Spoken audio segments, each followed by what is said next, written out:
What's your best true spooky story? I really love these threads, but never leave a comment. I'm from Scotland, and when I was a child, my mum and dad took my sister and I on a trip to Fort William, which is a town up in the Highlands. People go there for skiing and hiking. It wasn't winter, so we were there to do some easy hiking. My sister and I were quite young, I was about 11, and to stay for a couple of nights.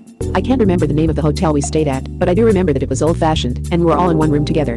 There was a single bed, where I was sleeping, a double bed in the middle, my parents were there, and another single on the other side, my sister's. I was often frightened when I was a girl. I didn't like the dark, and I was super scared of the possibility of ghosts, etc. I never found it easy to sleep because of this, even at home. I vividly remember tossing and turning that first night in the hotel for a long time, before lying on my back and trying to calm myself down. I then felt the bed sink a little next to my feet. I heard the creak of the old mattress. Someone was sitting at the foot of my bed. My heart was honestly pounding. I hadn't heard my sister or parents get up, so I was terrified. Whatever was sitting there quickly moved, so it was sitting on my feet. I felt the weight of whatever it was. I heard the mattress creak again. My feet were freezing cold. It then moved off my feet and settled down next to them again. The old mattress shifted and creaked again. Within a second or two, I felt the coldest I've ever felt, but not throughout my whole body. The coldness was slowly rising up from my feet, accompanied by a feeling of pressure. I was too scared to open my eyes. I was willing myself to call for my mom, but I was so scared that I just couldn't at first. When I managed to shout out and wake the rest of my family, the cold, pressured feeling had reached up to my knees. When the lights were switched on, the feeling vanished. I have no explanation for this whole situation. My dad slept in that bed the next night, and I stayed awake the whole night in the double with my mom. I posted this in a thread a while ago, but gonna do it again because it applies here. When I was in high school, my uncle would throw me a couple bucks to help babysit his kids with my aunt. They lived in a 2-story house by the water, nice area. The kids were about 3 and 6. One day I was sitting in their den on my phone when I started to hear a baby crying. Thinking it was the 3-year-old, I headed to the bottom of the stairs to check and see if my aunt was up there dealing with it. I called for her a couple times with no response. The baby kept crying. I called for her one more time, and when I got no response, I started walking up the stairs. Then I heard my cousins and aunt playing outside. All the hairs on my body stood up, and I literally felt a chill run down my spine. I quietly turned around, walked down the stairs, got in my car and drove away. The baby was still crying when I closed the door behind me. A few years later, I was drunk at a family party and told my uncle the story. He told me that he and his wife used to hear the baby too, and apparently the previous owners had a kid die of SIDS in that room upstairs.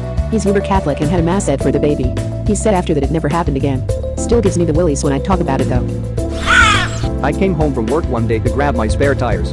My sister was away at school 7 hours away, and neither of my parents were going to be home for another 5 hours at minimum. I ran in, changed my clothes, grabbed my tires, then drove to a garage to get them installed.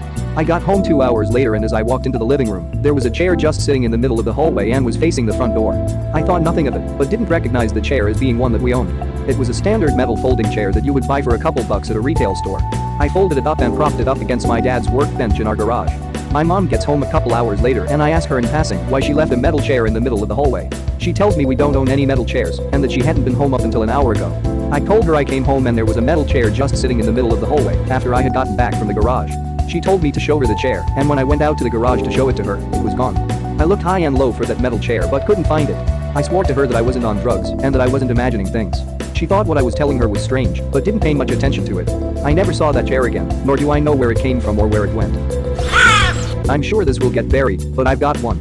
It's more bittersweet spooky than spooky, but here goes. My ex had this lamp that she had on the island in our kitchen. She turned it on pretty much every night and in the mornings to make coffee. It was a pretty solid little lamp. I brought my cat to live with us late in our relationship because she had dogs, and my cat was pretty up there in age and not used to dogs, so I tried to spare her little heart from that shock.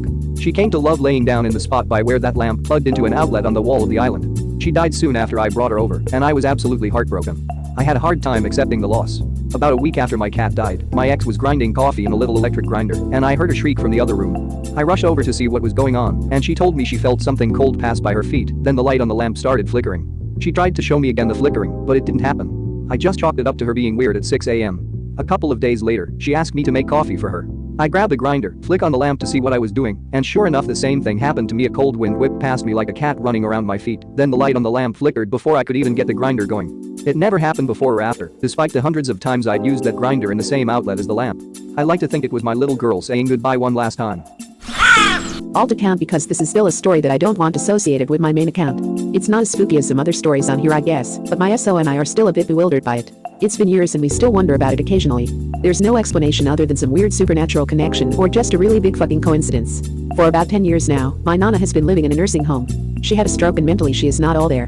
She still recognizes us when we visit and gets happy to see us, but she often talks gibberish, thinking she is in a distant memory in the past.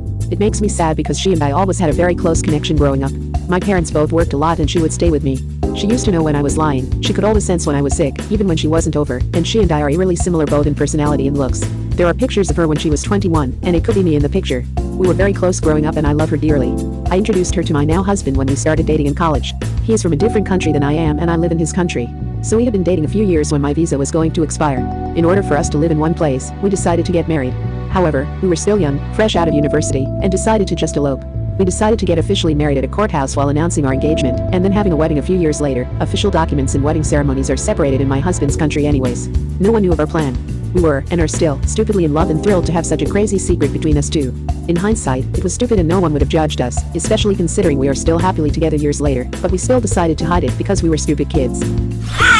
So we flew to visit my parents in my home country and announce our engagement, and my dad picked us up from the airport. We were chatting in the car when he tells us that my nana was freaking out while he visited her the other day. The day we decided to elope. Why was she freaking out? She announced to my whole family that she saw in her dreams that I had eloped and was now married. They dismissed her because they didn't expect that at all. She kept insisting and was incredibly lucid about it. She raised her voice, which she hadn't done since before the stroke. My dad had mentioned because he thought it was sweet that she was so worried about this and became so lucid. My husband and I just got silent in the car and I went cold. We don't know how she knew that or if it was just coincidence. But she knew somehow. We went to visit her a few days later and she didn't remember it at all. She was thrilled we were engaged. We were happily married now and had our wedding and stuff, and no one ever found out we had eloped before the wedding day, except my nana apparently. Okay, so this was probably 15-ish years ago now. When I was in high school, my group of friends used to spend a lot of time at a particular friend's house because it was huge. It was also quite an old house, but his parents were cool with us basically taking over when we were there. We'd make dinner for about 10 people, stay up late listening to music and playing video games, and they never minded. Anyway, one evening we're all sitting in his room, watching TV. It's dark and the lights are on, but the curtains are open. Suddenly two different people on opposite sides of the room jump like they'd been startled and look around. Both of them explained they saw in the reflection in the window, on the second floor, just FYI, somebody walk across the room. None of us had moved. It freaked a few of the girls out, and we had to calm them down a bit. Flash to a couple of weeks later, and we found a pack of cards in our friend's house that had letters on them. Somebody suggested we could use these as a Ouija board and figure out if our friend's house was actually haunted. We got a big wooden board, I think it might have been the top of a table once upon a time, arranged the cards in a circle around the edge with an extra 2 homemade yes/no cards, got a glass and off we went. It started to answer questions, telling us it was a man who used to live in the house and who died there. We asked when he died and just got the answer long. We asked if he was moving the glass, and he said yes. This is where I decided to be dumb, and I asked if he could move anything else other than the glass. Yes. We all paused and listened for the sound of something moving, but nothing happened. We asked if he had moved something. Yes. Nothing happened again, so we moved on and asked some more questions.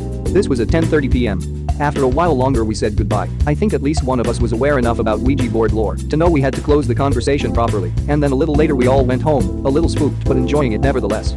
I walked home with another friend who lived nearby. As I walked in my front door my mom called through to me to be careful in my room because a mirror had fallen off the wall earlier and they weren't sure if they'd picked up all the bits of glass. When I asked when this had happened, she told me about 10:30. The same time I asked the spirit to move something. I did not sleep well that night. I've posted this before, but it's a great one. I have a tale. This is my parents' story, but it is so good the internet needs it. Sorry for the extreme length. This is like a 2-hour story when my parents tell it. They remember it even more vividly than I could type about it. This is 100% real. If you think otherwise, bugger off. Part 1. When back in the 80s, my parents had just gotten married, graduated from college, and had my big brother. They moved into a small house in a very affluent neighborhood north of Milwaukee. The house was surprisingly in their budget, again, just graduated from college and med school with a little one, but was the smallest on the block. My parents made an offer that was a few under the asking price. 2 other couples offered more than the asking, bidding war. However, the old man that owned the house rejected both of those offers and said he wanted my folks to have it. He said he and his late wife would have both agreed it was the right thing to do. My folks are super grateful and are extremely excited to be living in the neighborhood. There are many youngsters, so my brother had lots of playtime. Life was very good. Then, shit starts going down. Part 2. Red light. The first thing was with the basement. So, during this time my mom stayed at home with my brother and my dad was getting his practice started. He worked super late and was only home on Sundays basically. My mom did laundry in the basement and one day when she was walking upstairs, a red light at the bottom of the stairs turned on. Now I am told this is a super bright light and the switch for it was taken out long ago. It is almost like a fallout shelter emergency light with a cage on it. My mom didn't know what to think, so she starts going downstairs to investigate. The light turns off. She figures that maybe it was some sort of surge. The next day, she goes downstairs again, comes up, the light is on again. Again starts walking down and it turns off. She does not shrug it off this time. She waits a bit at the bottom of the stairs and then walks back upstairs. The light turns on and she runs down this time to catch it, only this time it starts flashing like a strobe light before she can even reach the bottom. She noped the fuck out the house so quickly with my brother and didn't go back the rest of the day. The light never turned on for my dad or turned on again after that day. Part 3. Knock knock. After the red light thing, my mom is naturally shook up. She is scared to go downstairs without my dad, rightfully so. But there was something that started before the red light but escalated after knocking. My parents figured this was originally just natural sounds of the house as it was fairly old. It would be very sporadic and very infrequent until one night my parents were in bed chatting about the day, bills, etc. etc. Then they started hearing knocking. It started in their room under the bed, then on the walls and ceiling. It would be about 30 seconds apart and they could not find a source. Then it sounded like the knocking was outside their room. So, they got up and tried following the sound and find where it was.